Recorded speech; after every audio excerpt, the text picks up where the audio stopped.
Hello বন্ধুরা, bit গাজরের juice তো প্রায় সকলেই খাচ্ছেন, কিন্তু বিট গাজরের এই কোড়ার রেসিপিটি একবার ট্রাই করে দেখতে পারেন। ভীষণ টেস্টি হয়, মানে না বানালে বোঝাই যাবে না যে কতটা টেস্টি।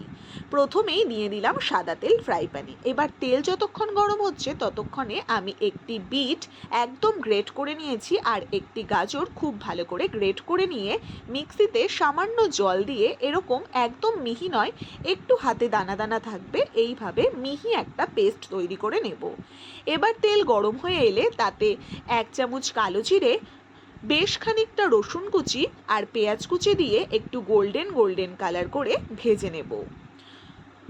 ভেজে নিয়ে এবার তাতে সম্পূর্ণ বিট আর গাজরের পেস্টটা দিয়ে দেব।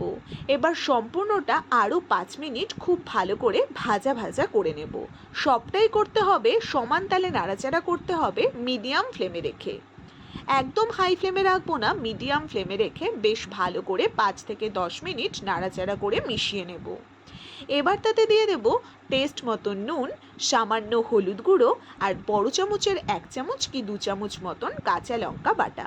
এইসব করা একটু ঝাল ঝাল খেতেই ভালো লাগে, তাই সবটা দিয়ে খুব ভালো করে একটু হালকা হালকাভাবে মিডিয়াম ফ্লেমে রেখে নাড়াচাড়া করে মিশিয়ে নেব আবারও 5 মিনিট।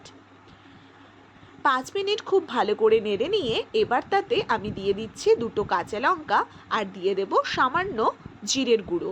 আপনারা যে যেরকম ঝাল পছন্দ করেন সে সেরকমভাবেই রান্নাটা করতে পারেন। এবার সবটাকে আবারও খুব ভালো করে মিশিয়ে নিয়ে বেশ একটা টানা টানা করে নিতে হবে। আশা করি বুঝতেই পারছেন যে কতটা টানা টানা করে নিতে হবে। 5 মিনিট এরকম করে রান্না করে একবার গরম ভাতে খেয়েই দেখুন। রান্নাটি যেমন সহজ তেমন টেস্টি। ভালো লাগলে তোমরাও ট্রাই করো।